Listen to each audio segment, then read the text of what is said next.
కథ కాదు జీవితం.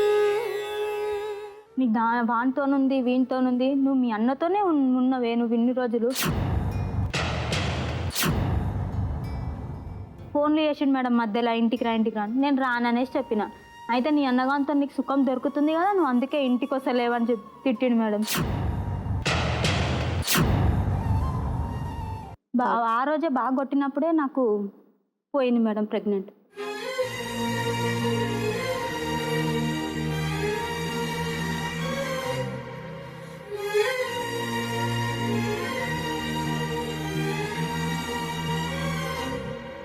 నేను పడుకుంటప్పుడు కనీసం కాలు మీద వేసినా సరే తీసేసి నువ్వు అంత ఇష్టం లేదని చెప్పడం స్టార్ట్ చేసింది నాకు. ఎందుకు ఇష్టం లేదు నీకు ఏమనంటే నువ్వు పెద్ద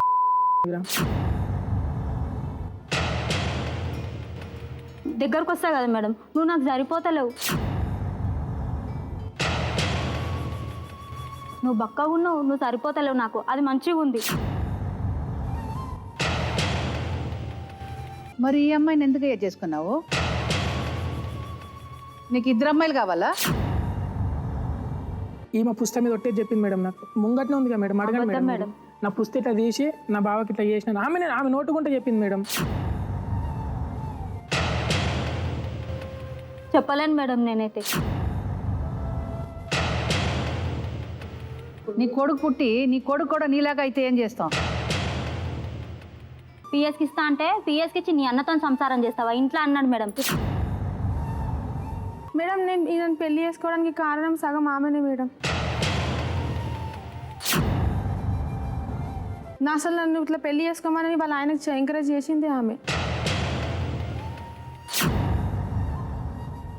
ఇది కథ కాదు జీవితం. మేడం నేను ఈయనను పెళ్లి చేసుకోవడానికి కారణం సగం ఆమెనే మేడం. ఎట్లా దేనికి? ఎందుకలా? నా అసలు నన్ను ఇట్లా పెళ్లి చేసుకోమని వాళ్ళ ఆయనకు ఎంకరేజ్ చేసింది ఆమె. ఎవరైనా చేస్తారా మేడం? అడగమ్మా నువ్వు. అబద్ధం నువ్వు అబద్ధం అన్నవంట. అర్థమైందా? ఫోన్ లో మాట్లాడలేదు. నేర్పించుడు కాదు, నేను లిఫ్ట్ చేస్తే కట్ చేసేస్తాను చేసింది ఈమె, ఫోన్ చేసింది. శంకర్ నువ్వు ఒక్క నిమిషం ఆగు, వాళ్ళిద్దరు మాట్లాడుకుని. వాళ్ళ అన్నయ్య ఫోన్ చేసి నేను చెప్పినా, మీ అన్నయ్య నిన్ను కొట్టిండా? కొట్టలేడు నన్ను, నువ్వే కొట్టినవి. ఇంకా నువ్వు ఇప్పుడు ఇక్కడికి వచ్చినాక నేను ఈ రోజే చూస్తున్నా మా ఈ అమ్మాయిని, నాకు ఈ రోజే తెలుసు అని చెప్తుందంట మేడం. నాకు ఎన్నిసార్లు వచ్చి కొట్టింది, నా ప్రెగ్నెన్సీ పోవడానికి కూడా కారణం ఈమెనే. అబద్ధం మేడం, నేను అసలు నీకు ప్రెగ్నెన్సీ పోవడం కారణం ప్రెగ్నెన్సీ వచ్చింది మేడం. మా మామయ్య దగ్గరికి పంచాయతీ పెట్టుకుందాం అనేసి వచ్చిర్రు మేడం. వచ్చినాక కార్కి తీసుకుపోయి ఎవరు లేని చూసి తిట్టి మస్తు కొడుతున్నారు మేడం, మస్తు విసిగిచ్చిర్రు వీళ్ళ అన్నయ్య ఈమె ఇద్దరు. మేము వీడికి ఫస్ట్ రోజు వచ్చినప్పుడు కూడా మేడం వచ్చి నేను సప్పడాకు ఒక మూల కూర్చుంటే ఎవరు లేని చూసి నా దగ్గరకు వచ్చి కొట్టి నా నొంగ పెట్టి నా తాళితోనే పీకు ఇట్లా మెడకు బిగించడానికి పోయి పుస్తది కూడా తీసుకుంది మేడం. నేను అక్కడ కింద ఉన్నా మేడం, ఈమె పైన ఈమె నాడు కూర్చుంటే ఈమె పోయి ఈమె కొట్టినాక తాలిబొడి దింపేసింది. కింద ఎత్తేసి తాలిబొడి దింపి ఎందుకు కొడుతున్నా అని చెప్పి నేను గుంజిన దానికి నేను కొట్టినని చెప్పేసింది. అంటే నువ్వు నన్ను కొట్టిండు మేడం, మెడ నొప్పి నైట్ కూడా నాకు ఫుల్ బ్లీడింగ్ మేడం. కొట్టిండు, అబద్ధాలు ఎందుకు ఆడుతారా నాయన నువ్వు? నేను ఇంతవరకు ఆ పిల్ల మీద చెయ్యి అయితే వేయలేను మేడం. మరి వీళ్ళ అన్నయ్య ఉండు, వాళ్ళ అన్నయ్య ఉండు, మా అన్నయ్య ఉండు. ఒక్క నిమిషం, ఇప్పుడు ఆ అమ్మాయి ఏమంటుంది? ఆల్రెడీ నాకు ఆ అమ్మాయికి తెలుసు, నన్ను చూసారు, మేమిద్దరు కలిచాం అంటున్నావు. ఇప్పుడు నువ్వేమంటున్నావు? నేను చూడలేదు, కలవలేదు అంటున్నావు. ఏది నమ్మాలి నేను? మేడం నేను అమ్మాయిని చూసింది సదాశివపేట పోలీస్ స్టేషన్ లో మేడం, పెళ్లి అయిన తర్వాత. పోలీస్ స్టేషన్ లో రెండోసారి ఎక్కడ చూసావు? మొన్న తీసుకొచ్చినప్పుడు చూసినా. ఎక్కడ తీసుకొచ్చారు? ఇక్కడికి స్టూడియోకి. గొడవ పట్టింది ఎప్పుడు? మొన్న మండేనే మేడం. మండేనే నేను అమ్మాయి మీద చేసి పిలుచుకరమ్మన్నాడు మేడం. పిలుచుకరమ్మని వెళ్తే నన్ను గలీజ్ గా మాట్లాడింది మేడం. అది అనేసి మాట్లాడితే మేడం నేను తప్పు చేసినా అని నేను ఒక్క మాట అనలేను మేడం. ఒక్క మాట అంటే ఒక మాట నేను. ఫస్ట్ ఆఫ్ ఆల్ నీకు ఒక అమ్మాయికి పెళ్ళి అయిపోయి ఇద్దరు పిల్లలు ఉన్నారు అని తెలిసి కూడా నువ్వు ఎందుకు ఆయన్ని పెళ్లి చేసుకున్నావు? అదే నాకు కావాలి, ఆ ఒక్క పాయింటే కావాలి. మేడం నేను ఈయనని పెళ్లి చేసుకో నాకు ఇంకా వీళ్ళు చెప్పారు మేడం ఏం కాదు చేసుకో మేన భావనే కదా ఏం కాదు చేసుకో అని ఎవరు చెప్పారు? నేను చెప్పినా? మేనబావన్ మా ఆయన చేసుకోమని చెప్పిన మేడం. నేను ఎవరైనా కాదు, ఈ అమ్మాయి వచ్చి నేను పెళ్లి చేసుకోవడానికి ఈవిడే ఎంకరేజ్ చేసింది, ఈవిడే కారణం అనింది కదా, ఏంటి ఆ కారణం? నేను మామూలుగా ఈయనతో ఫోన్లో మాట్లాడేటప్పుడు ఇన్నా మేడం నేను సరైన పెళ్లి చేసుకుంటా అనేసి అంటే చేసుకో నాకేం అభ్యంతరం లేదని అన్నది మేడం. అన్నావా? అనలేదు మేడం. నేను అన్నానా? అంటారా మేడం? ఎవరైనా అంటారయ్యా?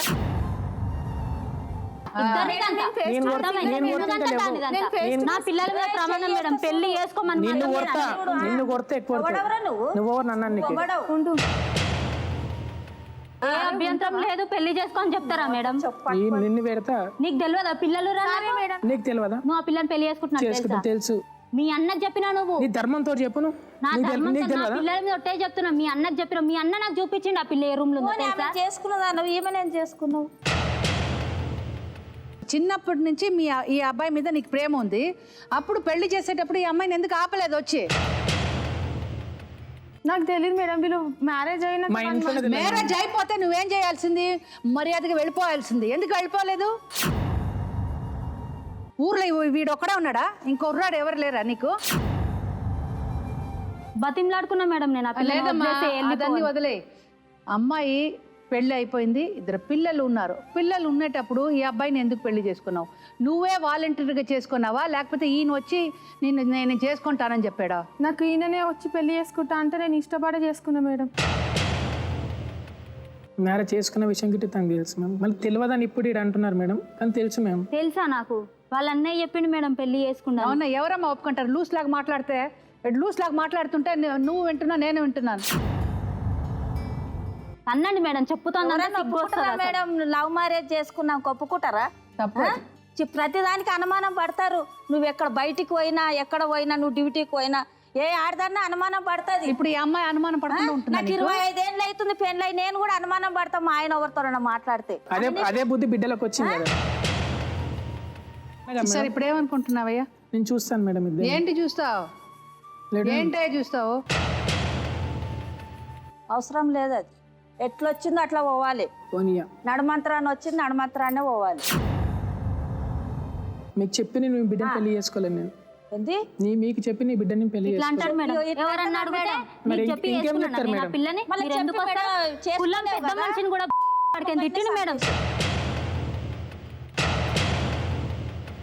చేసుకున్నావు, జీవితము పాడు చేసినావు కదా, చంపేసి ఆమెను చంపేసి ఆమెను పెళ్లి చేసుకో. ఇద్దరిని ముగ్గురిని చంపేసి ఏం చెయ్యలేవు. ఎట్లా చేసుకున్నావో అట్లా దాన్ని వదిలేసేయాల మేడం. అల్లుతో ఇట్లా మాట్లాడతాను మేడం. పీ కూడా నువ్వు తప్పు చేసావయ్యా, తప్పు చేసావు శంకర్. ఇంకొకసారి నువ్వు మాట్లాడకూడదు. నువ్వు తప్పు చేసావు, నోరు మూసుకొని ఉండాలి. ఎవరైనా చెప్తే నువ్వు వినాలి, అంతే. తిట్టుకుంటూ వస్తుండు మేడం. చిడల వీళ్ళ కూతురు మేడం, పెద్ద కూతురు. నేను ఆడ కూర్చుంటే అది రౌడీ చెప్పోళ్ళకి ఇట్లనే ఉంటుంది బుద్ధి అని చెప్పి ఈమె రక్తం ఆడ బ్లీడింగ్ ఎక్కుతుంటే తిట్టుకుంటే నన్ను చూసి తిట్టుకుంటూ వస్తారు మేడం. తిట్టిను నీ ధర్మంతో చెప్పును. నీ పుస్తకం మాటలు మాట్లాడు. నువ్వు పాలతో దానివి. నువ్వు చూడండి, ఆ అమ్మాయిని తిట్టడానికి మనకు అధికారం లేదు. ఏదైనా మాట్లాడాలంటే ఓన్లీ శంకర్ తోనే నువ్వు మాట్లాడాలి. శంకర్ తోటే మాట్లాడుతున్నా మేడం. అమ్మాయి వద్దు. ఇప్పుడు అమ్మాయికి ఏం బుద్ధి చెప్పాలో మనం చెప్దాం. ఎందుకంటే ఒక అమ్మాయికి పెళ్లి అయిపోయింది, పిల్లలు ఉన్నారు. పిల్లలున్నప్పుడు ఇలాగ పెళ్లి చేసుకుంటారంటే అయ్యో వద్దయ్యా, నువ్వు పెళ్లి చేసుకోవద్దు, అసహ్యంగా ఉంది, నువ్వు వెళ్ళిపో, మంచి అమ్మాయి చెప్పాలి. అది చెప్పలేదు. అమ్మాయి లవ్ చేసే కదా వచ్చింది. వాళ్ళ కాపురం నువ్వు ఇప్పుడు చెడగొట్టావు కదా. 2 పిల్లలు ఉన్నారు, అమ్మాయి బాగానే ఉంది. అలాంటప్పుడు ఈ అమ్మాయిని పెళ్లి చేసుకుంటే అమ్మాయి ఎందుకు చేసుకుంది, నువ్వు ఎందుకు చేసావు? ఇది అప్రోచ్ చేసావు.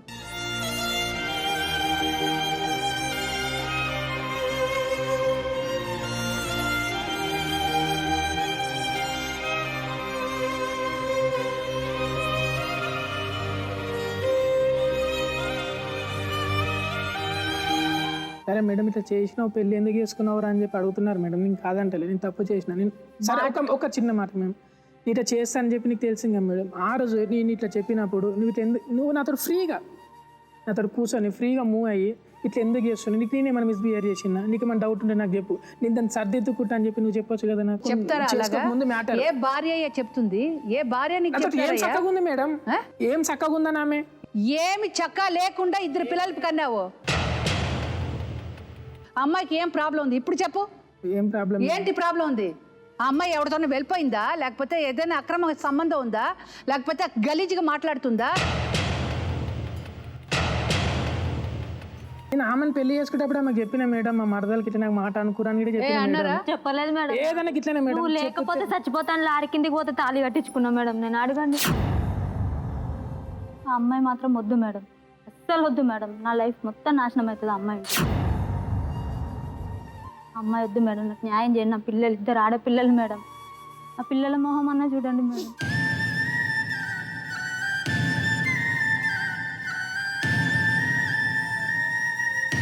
ఏంటయ్యా? నన్ను జైలుకి పంపించాను. ఈ టార్చర్లు వద్దు మేడం.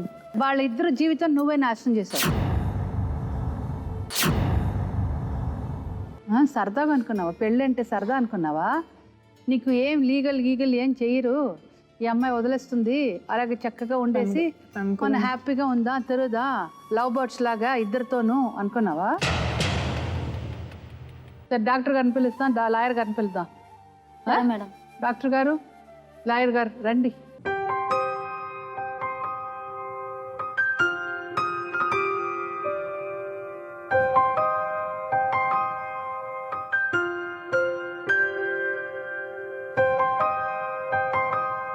సార్ చెప్పండి. అంటే ఏంటంటే ఈ మల్టిపుల్ ప్రేమాయణాల్లో బహుశా ఏంటంటే ఎంతమంది జీవితాలు నలిగిపోతున్నాయని అనిపిస్తుంది. ఎందుకంటే శంకర్ బేసికలీ తప్పు చేశాను అనేటటువంటి చిన్న మాటతో ఇప్పుడు నాకు న్యాయం కావాలి అనేటటువంటిది చాలా కష్టం అనమాట. అంటే కొన్ని తప్పులు చేయకూడదు జీవితంలో. ఇక్కడ ఎప్పుడైతే కొన్ని చేయకూడనటువంటి తప్పులు మనం చేస్తామో అప్పుడు ఆటోమేటిక్గా నేను ఇలా ఉంటాను, ఇలా చేద్దాం అనుకుంటున్నాను, ఇలా జరగాలి అనేటటువంటి మాట, ఆ హక్కు అనేటటువంటిది మన చేతిలోంచి వెళ్ళిపోతుంది. ఇక్కడ కేవలం నువ్వు చేయవలసింది ఏంటంటే కనుక రిక్వెస్ట్ చేయటం, అపాలజీ, ఒక క్షమాపణ కోరటం, ఈ రెండే మనం ఇక్కడ చేయగలం. ఆ రెండు లేనప్పుడు ఏమవుతుంది అంటే కనుక వాళ్ళకు ఉండేటటువంటి ఉద్రేకం, ఆవేశం, కోపం ఖచ్చితంగా ఉంటాయి. ఇప్పుడు వాళ్ళ అమ్మ అలా మాట్లాడుతున్నా, లేదంటే ప్రశాంతి అలా మాట్లాడుతున్నా, బహుశా ఆ స్థానంలో ఎవరు కూర్చున్నా కూడా ఆ బాధతో ఎవరైనా అలాగే మాట్లాడతారు. అయితే నాకు ఇక్కడ ఇందాక నుంచి చూస్తుంటే ఏమనిపిస్తుంది అంటేనమ్మా, అతను ప్రేమించాడు, నువ్వు ప్రేమించవలసి వచ్చింది. అంటే ఏంటంటే ఒక కంపల్షన్. ఎందుకంటే ఆ వయసులో కేవలం ఆకర్షణ తప్ప ప్రేమ, స్వచ్ఛమైనటువంటి ప్రేమ, దాని యొక్క మీనింగు, ప్రేమ పెళ్లి వరకు వెళ్ళటం, పెళ్లి చేసుకున్న తర్వాత పిల్లలు గంటం, అంత దూరపు ఆలోచన ఆ వయసులో ఉండదు. సో పాయింట్ నెంబర్ 1 ఏంటంటే కనుక వయసు కాని వయసులో, తెలియని వయసులో నువ్వు చేసినటువంటి పెద్ద తప్పు. నెంబర్ 2, ఎన్ని సంవత్సరాల ప్రేమ ఇది? 3 సంవత్సరాలు. 3 సంవత్సరాల వ్యవధి మనం కల్పించినప్పుడు ఒక వ్యక్తిని పూర్తిగా అర్థం చేసుకునేటటువంటి సమయం ఖచ్చితంగా ఉంటుంది. కానీ ప్రేమ అనేటటువంటి మత్తులో నీ కళ్ళు మూసుకుపోయింది. ఎలా విశ్లేషించేవంటే కనుక కేవలం నువ్వు చెప్పినటువంటి మాటలే నేను నీకు తిరిగి చెప్తాను. బెదిరించేవాడు మేడం, నువ్వు చేసుకోకపోతే నేను చచ్చిపోతాను అనేవాడు. ప్రశాంతియే నా భార్య, ప్రశాంతిని నేను పెళ్లి చేసుకుంటానని చెప్పి చుట్టుపక్కలంతా కూడా ప్రచారం చేశాడు. నువ్వు లేకపోతే నా జీవితమే లేదని అన్నాడు. అంటే ఇటువంటి మాటలు అన్నప్పుడు ఒక మనిషిని నువ్వు అసెస్ చేయటం పెద్ద కష్టం కాదమ్మా. అనుమానం అనేటటువంటిది మీ ప్రేమలో మొదటి నుంచే ఉంది. సో దానివల్ల ఏమైంది అంటే కనుక ఈ మనిషి మీద నీకు పూర్తి స్థాయి నమ్మకం లేదు. అంటే ఇతను భర్తగా వచ్చి నన్ను బాగా చూసుకుంటాడా, రేపొద్దున నా గ్రిప్లోంచి పారిపోయి ఇంకో అమ్మాయిని చేసుకుంటాడేమో అనేటటువంటి భయం అనేది నీకు పెళ్లి మొదటి నుంచి ఉంది. 3 సంవత్సరాల పాటు మీ తల్లిదండ్రుల యొక్క కళ్ళు గప్పి మీరు ఈ ప్రేమాయణం సాగించారు అంటే కనుక అడుగు తీసి అడుగు వేస్తే కనుక వాళ్ళ కళ్ళు ఎలా కప్పాలి అనే ఆలోచనలో మీరు ఉన్నారు. కాబట్టి మీరు తెలివి తక్కువ వాళ్ళు కాదు, చాలా తెలివితేటలతోనే ప్రేమించుకున్నారు. అంటే ఏంటంటే నేను తిరిగి వెళ్ళొచ్చు, తిరిగి వెళ్ళిపోవచ్చు, ఇది కరెక్ట్ కాదు అని అనిపించినటువంటి సందర్భాలు నీకు అనిపించలేదా? 3 సంవత్సరాల్లో ఈ పెళ్లి కరెక్ట్ కాదు, ఈ మనిషి కరెక్ట్ కాదు, నేను చేస్తున్నటువంటి పని కరెక్ట్ కాదు, నా తల్లిదండ్రులు నేను అన్యాయం చేస్తున్నటువంటి పద్ధతి కరెక్ట్ కాదు అని చెప్పి నీకు ఎన్నో సందర్భాలు అనిపించిందా? దీన్నే మనం కాన్షియస్ అంటాం. మీరు ఇందాక ఒక మాట అన్నారు, నీకు తల్లిదండ్రులు లేకపోవటం వల్ల నువ్వు ఇలా పెరిగావు అని అంటున్నాను. ఇది తప్పు మాట అమ్మా. ఎందుకంటే తల్లిదండ్రులు లేనటువంటి పిల్లల్ని మనం అది అవమానిస్తున్నట్టు అవుతాం. నేను మిమ్మల్ని అడిగేది ఏంటంటే కనుక తల్లిదండ్రులు ఉండగా ఈ అమ్మాయిని 3 సంవత్సరాల పాటు ప్రేమిస్తున్నా కూడా మీ కళ్ళు గప్పి మిమ్మల్ని ప్రేమించింది కదా మరి. ఇక్కడ శంకర్, నేను ప్రేమించటం తప్పులేదు, ప్రేమించి పెళ్లి చేసుకోవటం కూడా తప్పులేదు. 2 సందర్భాలు మనం తీసుకుందాం. ఐదర్ ప్రశాంతి సందర్భాన్ని తీసుకుందాం, సరిత సందర్భాన్ని తీసుకుందాం. నువ్వేమన్నావు ఇందాక మీ పెద్దమ్మని అడిగినప్పుడు, ఏమండి మొదటి పెళ్లి గురించి నాకు తెలియదు, రెండో పెళ్లి గురించి కూడా నాకు తెలియదు అండి ఆవిడ సింపుల్గా చెప్పేసింది మీ పెద్దమ్మ. ఆవిడ ఇక్కడ రాలేదు ఈరోజు.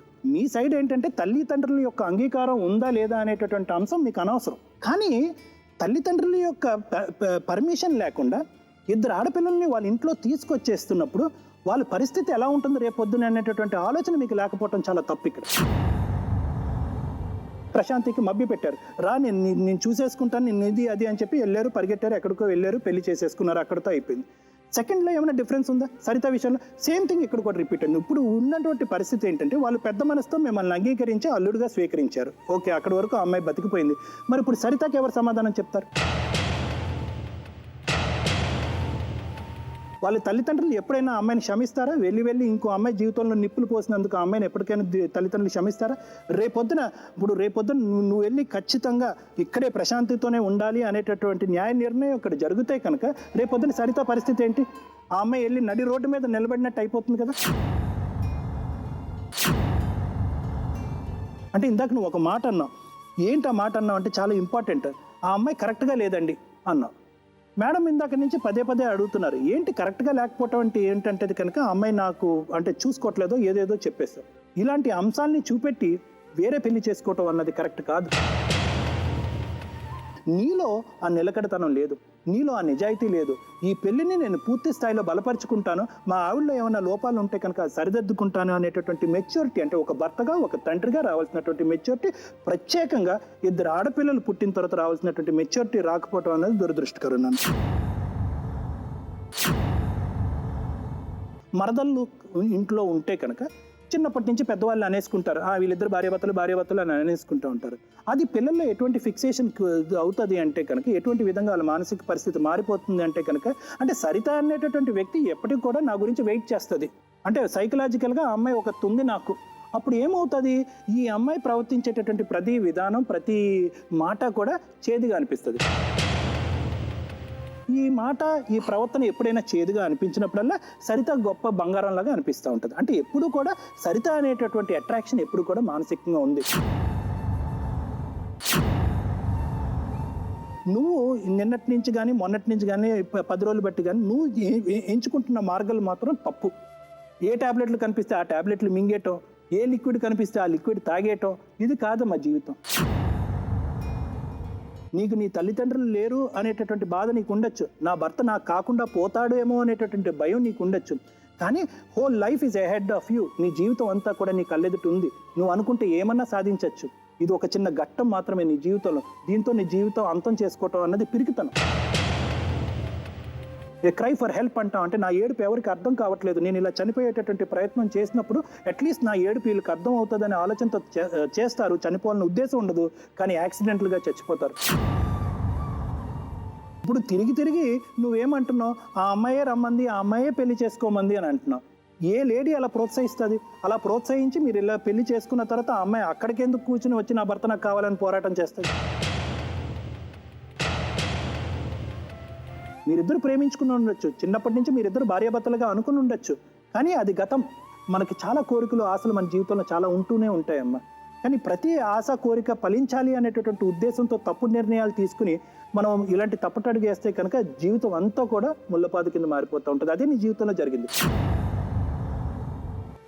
మేడం, ఇక్కడ అమ్మతోటి అంటే అత్తగారిని సరిగ్గా చూడకపోయినా, ఆడబడుచుల్ని సరిగ్గా గౌరవించకపోయినా, భర్తను అనుమానించినా కూడా రెండో పెళ్లి చేసుకోవడము అనేది చట్టబద్ధంగా చాలా అన్యాయం. అది అంటే అవి ఒక సరి అయిన కారణాలు కావు.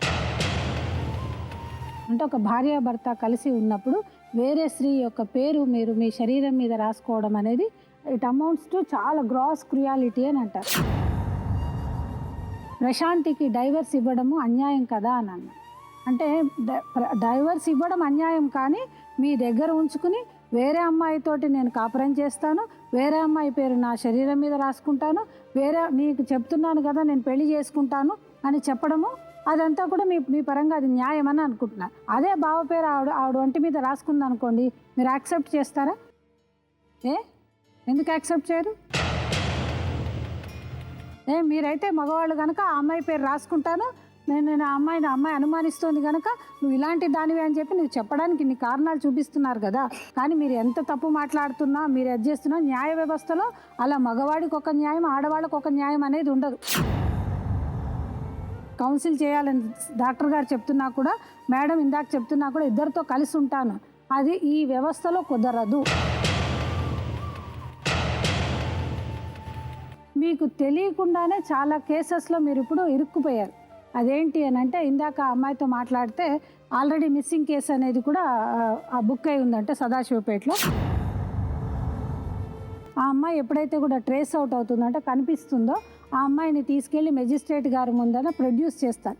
ఏమ్మా నువ్వు ఎక్కడ వెళ్తావు, నువ్వు మైనర్ అయితే నువ్వు మీ అమ్మ వాళ్ళ దగ్గరకు వెళ్ళిపో, మేజర్ అయితే నీకు మీ అమ్మ వాళ్ళ దగ్గర ఇబ్బంది అంటే ఏ స్టే హోమ్స్లోనన్నా ఉంచుతాము అని అంటారు. కానీ మీ ఇద్దరు అసోసియేషన్, మీ ఇద్దరు కలిసి ఉండడం అనేది అది కరెక్ట్ కాదు. మైనర్ అమ్మాయి, అది కాకనేమో ఇంట్లో తెలిసి తెలియకుండా అమ్మాయి చేసిన తప్పుకి ఎప్పుడూ కూడా పోలీస్ స్టేషన్లో వెళ్ళి సెటిల్ చేసుకున్నా కూడా దాని ఈవెన్ అమ్మాయి కూడా మళ్ళీ మెజిస్ట్రేట్ గారి ముందు అమ్మాయి ప్రొడ్యూస్ చేయాలి. అప్పుడు ఆ అమ్మాయి స్టేట్మెంట్ బట్టి మీరు అప్పుడు ఆ మిస్సింగ్ కేసులో నుంచి బయటపడే అవకాశం ఉంది. మీరు అలా వేరే అమ్మాయితో కలిసి ఉన్నప్పుడు ఆ అమ్మాయి వేసే సెక్షన్స్ ఏంటో మేము పదే చెప్తుంటాం. సెక్షన్ 498, 494 అనట్లేదు మేము ఇందులో, స్పెసిఫిక్గా 494 అని ఎందుకు అనట్లేదంటే, మీరు ఆ అమ్మాయితోటి వేరే విధంగా సంబంధం పెట్టుకున్నారు కానీ దాన్ని ఎట్టి పరిస్థితిలోనూ కూడా పెళ్లి కింద పరిగణింపబడదు. మీరు కలిసి ఉండండి అని అన్నప్పుడు నాకు ఇద్దరు కావాలి అని చాలా ఈజీగా చెప్పేస్తున్నారు. ఇద్దరు అనేది అసలు రెండో పెళ్ళి అనేది రికగ్నైజ్ కానే కాదు. నెల రోజుల పాటు అక్కడున్న ఒక రోజు నా దగ్గరకు పంపించు అంటే ఆ వేరే వాళ్ళ భర్తను మీ దగ్గరకు పంపించు. ఒకటి గుర్తుపెట్టుకోమ్మా, ఇక్కడ ఎవరము కూడా మేము ఇల్లీగల్ యాక్టివిటీస్ని ప్రోత్సహించే వాళ్ళము కాదు. నీకు ఎట్టి పరిస్థితిలోనూ కూడా లీగల్గా ఒక రైట్ అనేది రాదు. మీరు పెళ్లి చేసుకున్నా, ప్రేమించి పెళ్లి చేసుకున్నా కూడా ఆమె సెకండ్ వైఫ్ కూడా అనం మేము. ఆమెకు వేరే రిలేషన్షిప్ అనేది వస్తుంది. నేను ఆ అమ్మాయిని యాక్సెప్ట్ చేయను, కానీ నన్ను ఆవిడ యాక్సెప్ట్ చేయాలి అని. అమ్మ, ఇప్పుడు నీకు ఒక రైట్ ఉంటుందమ్మ, ఏంటంటే నీ భర్త అలా చేసినందుకు నీవు అతనితోటి కలిసి ఉండాలా లేదా అనేది అది నీ రైట్. ఓకేనా? ఎందుకంటే కలిసి నీకు తెలియకుండా కొన్ని మోసాలు అయితే ఇక్కడ జరిగిపోయాయి కదా. ఒకటి, ఆ జరిగిపోయిన తర్వాత నాకు ఈ సెటిల్మెంట్ కావాలి అని చెప్పేసి నువ్వు ఒక చోట కూడా నువ్వు మాట్లాడుకున్నావు ఏదో.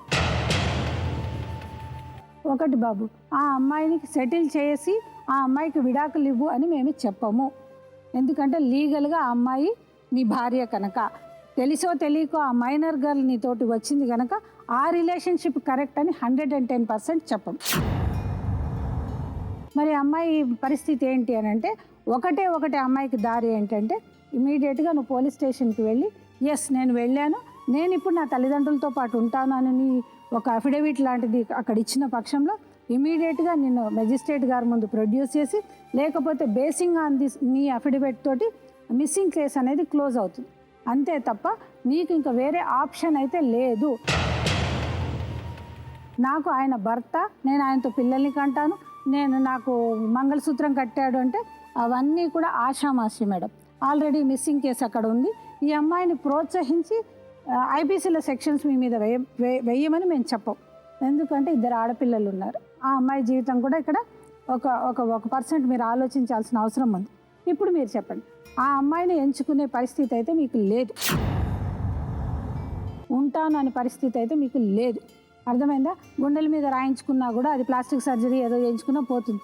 కానీ మీరు ఇప్పుడు చేసుకునే డెసిషన్ మాత్రం ఇన్ని జీవితాలు మాత్రం మార్చేసే అవకాశం అయితే ఉంది.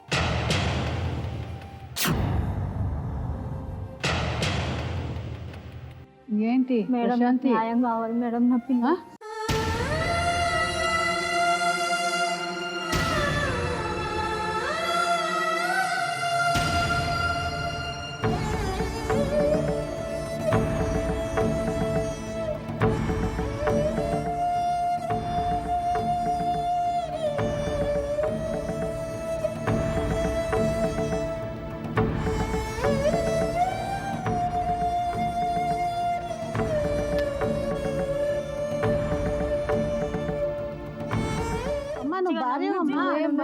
లీగల్లీ వెడ్డెడ్ వైఫ్ నువ్వే చట్టబద్ధంగా నువ్వే భార్యవి.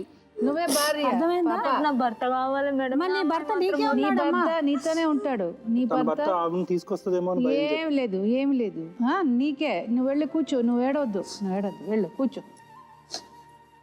కాదు మేడం, నేను ప్రేమించాను పెళ్లి చేసుకుంటున్నాను అని ఆ అమ్మాయి అని ఏడ్చినంత మాత్రాన ఈ భర్తని, ఇద్దరు పిల్లలుండి ఒక ఆడమ్మాయిని మనం అన్యాయం చేయలేం కదండి. బాబు అడుగు, మీరిద్దరు మాట్లాడుకోండి. ఏదో డిసైడ్ చేసుకో శంకర్. నువ్వు డిసైడ్ చేసుకో. నువ్వే కదా మొదలు పెట్టు. శంకర్ నువ్వు ప్రశాంతి మీ ఆయనతో మాట్లాడమ్మా. అమ్మాయి వద్దు, నేను నాకు అన్యాయం చేయకు ప్లీజ్.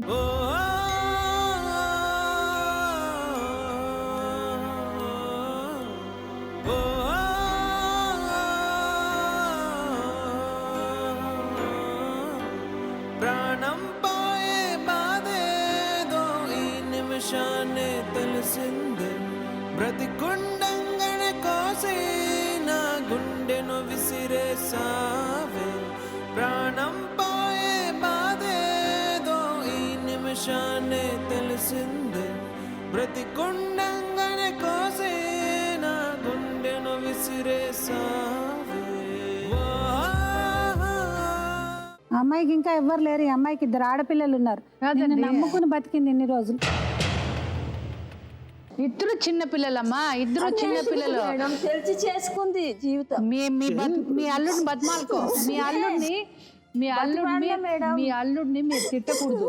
కోపం వచ్చి తిట్టిన ప్రేమగా మాట్లాడమ్మా, ప్రేమగా మాట్లాడు మీ అల్లుడిని. ఇదంతా చేసిందమ్మా, కానీ చిన్నపిల్లే కదమ్మా. నీ కూతురు కూడా మంచిగా చూసుకుంటాను సార్. ఎందుకంటే అమ్మాయి చిన్న పిల్ల.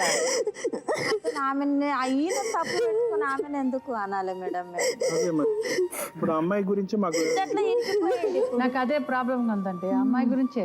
శంకర్, ఇప్పుడు ఈ పరిస్థితిలోనూ ఆ అమ్మాయిని చేసుకునే హక్కు అయితే నీకు లేదు. ఫర్దర్ గా ఇంకా అమ్మాయి జీవితం అన్యాయం అయితే చేయదు. వాళ్ళ అమ్మ నాన్నలకు అప్పగిచ్చేస్తే కనీసం ఫర్దర్ గానన్నా అమ్మాయి ఇంకా సుఖంగానన్నా ఉంటది. మేడం తాళి కోసం ఏడుస్తుంది. ఆ తాళికి ఒక విలువే లేదు. పిచ్చిపిల్ల తాళికి అంత విలువ అని అనుకుంటుంది. ఆయన ఒక్క నిమిషం ముందు నువ్వు చూసావు, ఆ ఇద్దరు కూతుర్లు ఆయన మడి మీద కూర్చున్నారు. అక్కడే ప్రేమ ఉంటుంది. ఇంకా మాట్లాడితే ఇంకా ప్రేమ పెరుగుతుంది వాళ్ళకి. ఆడపిల్లలు, ఇద్దరు ఆడపిల్లలు. చూస్తానని చెప్తున్నాను కదా మేడం. ఏంటి ఏం చూస్తావు? అది కరెక్ట్ కాదు కదా నాన్న. ఏడో నేను చూస్తాను. మరి నేను చూస్తా అంటున్నా. ఇద్దరిని చూడకూడదు శంకర్, అది లా ప్రకారం తప్పయ్యా. ఇంకేం చేద్దామండి? అమ్మాయికి లేదు, అమ్మాయిని పంపించేయడమే బెస్ట్. ఎందుకంటే అమ్మాయి మైనర్. మైనర్ కాదు. ఏమ్మా ఎంత వయసు నీకు? ఎంత వయసు? అదే మొన్న క్రాస్ అయింది మేడం. మైనర్ మొన్న 5 months 4 months బ్యాక్. 2 years అటు ఇటు అంటారు. డెఫినెట్ గా కూడా నీకు పెద్ద శిక్ష పడే అది ఉందమ్మా. ఒక్కసారి మీరు అందరూ వెళ్ళండి అమ్మా. మీరు శంకర్ ఉంటాడు, మీరు వెళ్ళండి అమ్మా. ఒక్కసారి బయట వెళ్ళండి అమ్మా.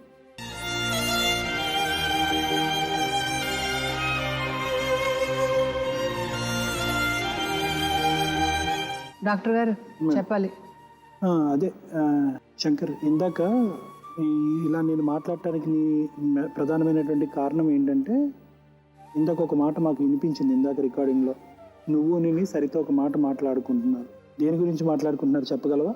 ఒకవేళ నేను ఇప్పుడు ఆమెకు కాంప్రమైజ్ అయ్యి ఆమె దగ్గర ఉన్నా సరే, నా మనసు మాత్రం ఈమె దగ్గర ఉంటుంది సార్. నేను ఒకప్పుడు నిన్ను సరితాని విడగొడితే కనుక నువ్వు ఏదో మాట కూడా అన్నావంట. ఏమో చేసుకుంటాను.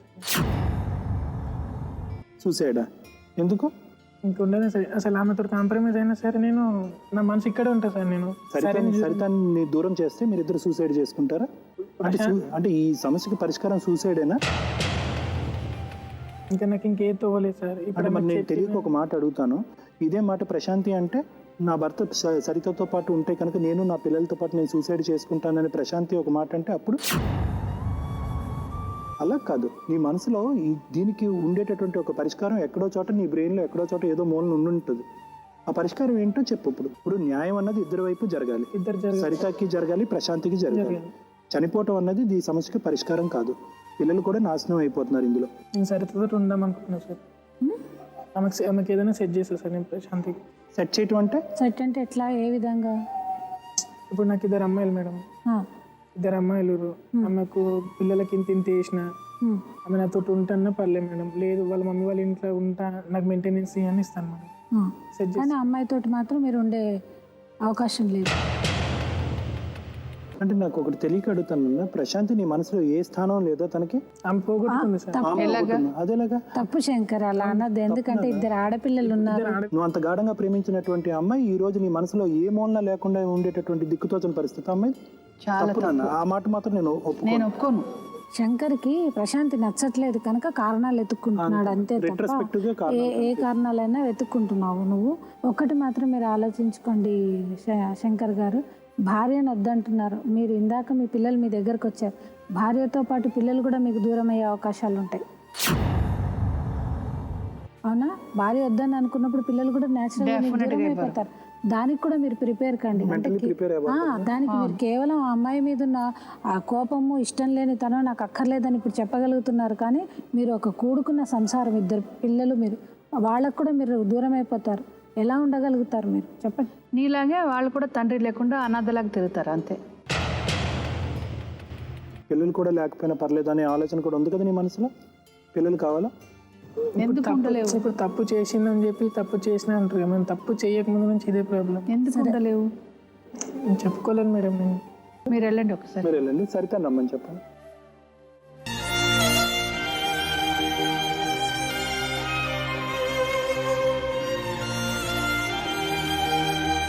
మైక్స్ ఉంటాయి కదా, నువ్వు నేను శంకర్ మాట్లాడుకున్నటువంటి డిస్కషన్ అది మాకు చాలా ఇది అనిపించి ఇందాక సూసైడ్ అనేటటువంటి మాటే తీసేయండి అమ్మా అంటే కనుక మీరిద్దరు ఏం డిస్కస్ చేసుకుంటున్నారు? ఇందాక మీరిద్దరు ఏం డిస్కస్ చేసుకుంటున్నారు చెప్పండి. అంతే సార్, ఇంకా మేము అనుకున్నాం మాకు న్యాయం జరుగుతుంది అనేసి ఇంత దూరం వస్తుంది. సరే ఇప్పుడు న్యాయం జరగలేదు అని అనుకున్నాం, చేసుకున్నాం. ఎందుకంటే నాన్న వాళ్ళ దగ్గరికి వెళ్తే వాళ్ళు రానియ్యరు. సరే ఇక్కడైనా ఉందామంటే ఒక్కదాన్ని ఒంటరిగా ఎక్కడ ఉండాలి? ఇక్కడ రెండో పెళ్ళి ఎందుకు? కొన్ని రోజులు చదువు బాగా సంపాదించు. ఎవరు వద్దు నీకు ఇప్పుడు? ఎందుకు పెళ్ళి? వద్దు. నీకేం కావాలో అది చదువుకో, బాగా హ్యాపీగా ఉండు, డబ్బు సంపాదించు. చదువుకుంటాను అని అమ్మ వాళ్ళు ఒప్పుకోరు కదా. ఒప్పుకోరు అమ్మ వాళ్ళు. అందుకే మేము మాట్లాడతామా? మేము మాట్లాడతాం. నెంబర్ ఇస్తావా? మేము మాట్లాడతాం. వాళ్ళు రానియరు మేడం. మేము మాట్లాడతాం. మేము మాట్లాడతామమ్మా. మేము మాట్లాడుతుంది. నేను ఎక్కడైనా బ్రతకగలుగుతా మేడం, ప్లీజ్ నాకు అన్యాయం చేయండి. ఇక్కడ అమ్మ నాన్నల పాత్ర అంటూ ఏమీ లేదు. కేవలం ఏంటంటే వాళ్ళు వచ్చి చూసుకున్నా నిన్ను చూసుకోకపోయినా నీకు మాత్రం శంకర్ కావాలి అని నువ్వు అంటున్నావు అంతే కదా. మరి ఎందుకమ్మా వాళ్ళ మీద బ్లేమ్ చేస్తావు? ఎందుకు వాళ్ళని అంటావు? వాళ్ళు ఒప్పుకోరు, తీసుకోరు, చదివించరు అనేటటువంటి వద్దమ్మా. అది కాదు నేను చెప్తున్నాను, చనిపోవాలి అనే ఆలోచన నీకు ఎందుకు వచ్చిందో అన్నది నాకు తెలియదు. అది తప్పు అని మాత్రం నేను ఖండిస్తున్నాను. కానీ ఇప్పుడు నేను ఇట్లా వెళ్ళిపోయినా నాకు వాల్యూ ఉండదు సార్. వాల్యూ అంటే అమ్మా, ఇప్పుడు ఈ రోజు కాకపోయినా రేపైనా కూడా పోలీస్ వాళ్ళు నేను పట్టుకెళ్తారు. అవునా? ఫైనల్గా నువ్వేమనుకుంటున్నావు? చనిపోవటం అన్న ఆలోచన కాకుండా ఏంటి నీ మనసు? ఈయనతోనే బ్రతకాలనుకుంటున్నా సార్. ఈయనతోటే బతకాలని. మీ అమ్మ నాన్న రామ్ నిన్ను బాగా చూసుకుంటాం, నిన్ను చదివించుకుంటాం అన్న మాట అన్నా కూడా అంటే ఇప్పుడు మేము ఫోన్లో మాట్లాడతాం, వాళ్ళు అంటారు మా అమ్మాయిని మా దగ్గర పంపించండి, బాగా చూసుకుంటాం, ప్రేమగా చూసుకుంటాం అని మీ తల్లిదండ్రులు అంటారు. అప్పుడు ఏమంటావు? వాళ్ళు రానియర్ సార్ డెఫినెట్గా. అంటే ఏమంటావు? వాళ్ళు అలా అన్న బయటికి అట్లా అన్న అలా అంటే కనుక వాళ్ళ దగ్గరికి వెళ్ళిపోతావా? వెళ్ళలేను సార్ నేను. ఎందుకు? వాళ్ళని కాదనుకొని ఇంత దూరం వచ్చిన తర్వాత సో వాళ్ళ అభిప్రాయంతో నీకేం సంబంధం లేదు. శంకర్ అన్నటువంటి వ్యక్తి నీ మనసులో నాటుకుపోయాడు. మీరు వెళ్ళండి.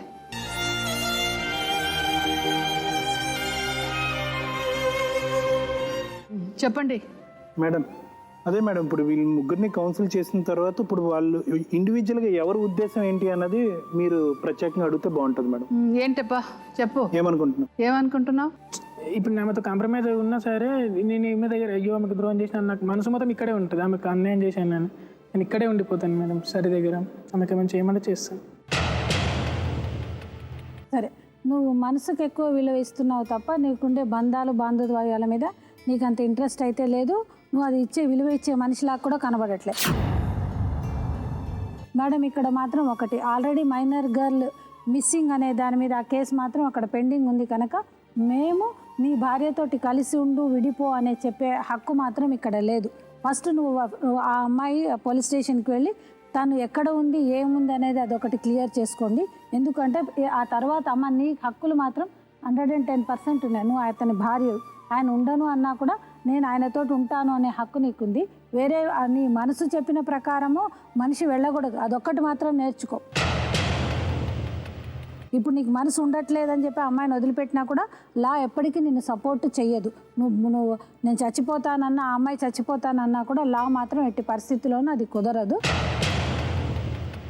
ఎందుకంటే మనం మైనర్ గర్ల్ మీ ఇంట్లో మిస్ అయ్యి పబ్లిక్గా ఇంతమందికి ముందు మా ముందు కనబడుతుంది అన్నప్పుడు ఈ ప్రోగ్రామ్ చేస్తున్నాం కనుక మాకు భారతదేశంలో ఉండే పౌరులం కనుక ఒక లా అబైడింగ్ సిటిజన్స్ కనుక ఆ అమ్మాయి ఇమీడియట్గా పోలీస్ స్టేషన్లో వెళ్ళి ఆ అమ్మాయి స్టేట్మెంట్ అదైతే ఇచ్చి ఆ తర్వాత మీరు డిసైడ్ చేసుకోండి మీ భార్య గురించి ఉండాలి లేదు అనేది. ఏమ్మా నీ హక్కులు చెప్పాము ఇక్కడ, ఎందుకంటే ఇంకొక అమ్మాయి మేము ప్రాణాలు తీసేసుకుంటున్నాము, ప్రేమే మాకు ముఖ్యము అని అన్నప్పుడు అతని గురించి నువ్వు ఇప్పుడు ఆలోచించాల్సిన పరిస్థితి అయితే నీకుందా. నువ్వే డిసైడ్ చేసుకోవాలి. ఇప్పుడు నువ్వు వెళ్ళి పోలీస్ స్టేషన్ కంప్లైంట్ వాపస్ తీసుకో, లేకపోతే నీకు పెద్ద శిక్ష. వాళ్ళు వేసిన కంప్లైంట్ నువ్వు ఇమీడియట్గా నువ్వు బాధ్యత ఉంది, ఎందుకంటే నీ పేరు ఉంది కనుక నీ బాధ్యత ఉంది కనుక ఆ అమ్మాయిని అక్కడ అప్పగించు. నువ్వు వెళ్ళని పక్షంలో మేము ఇక్కడి నుంచి కూడా మేము ఒక లెటర్ లాంటిది రాసి అక్కడ నువ్వు ఇక్కడ ఉన్నావు మా దగ్గరకు వచ్చావని కూడా మేము వాళ్ళకి ఇన్ఫర్మేషన్ ఇచ్చే అవకాశాలు అయితే ఉంటాయి. అది మాత్రం అది రిలీజ్ చేసుకుంటే దాని తర్వాత మాట్లాడు. ఆ తర్వాత మీ ఇద్దరు రిలేషన్షిప్ గురించి నీకు డెఫినెట్గా ఈ రోజు ఉన్న మనసు రేపు ఉండదని మాకు తెలుసు. అది మాత్రం నువ్వు ఆ పెద్ద కేసులో నుంచి నువ్వు బయటపడ్డ తర్వాత నీ భార్య దగ్గరకు నువ్వే వస్తావు. అది ముందు చూద్దాం, అది ఫైనలైజ్ అయిన తర్వాత మనం మాట్లాడదామమ్మా. ఓకేనా? వెళ్ళండి. ఇప్పుడు ప్రస్తుతానికైతే నువ్వు ప్రశాంతి భర్తవే, అంతే. ఆ తర్వాత నువ్వు లీగల్గా విడిపోయినా అది చూద్దాం తర్వాత. మేడం నేను ఎక్కడ ఉండాలి? నువ్వు నీ ఆయనతోనే ఉండాలి. నువ్వు ఎక్కడ ఉండాలమ్మా తల్లి? ఇప్పుడు అమ్మాయి ఆ అమ్మాయి ఎక్కడి నుంచి వచ్చిందో అక్కడికే వెళ్ళిపోతుంది. ఆ అమ్మాయి మిస్సింగ్ కేసు అని ఎందుకు వేశారు? మిస్సింగ్ కేసు లేదు, అది ముందు తీసే ఆయన దగ్గర నుంచి. ఆ మిస్సింగ్ కేసు లేకుండా చూసుకోమా, తర్వాత మనం మీతో మాట్లాడే మీరు మాట్లాడు. అప్పుడు మీ ఇంటికి వెళ్ళు. అమ్మ నువ్వు నీ భర్తతో వెళ్ళు రాజా.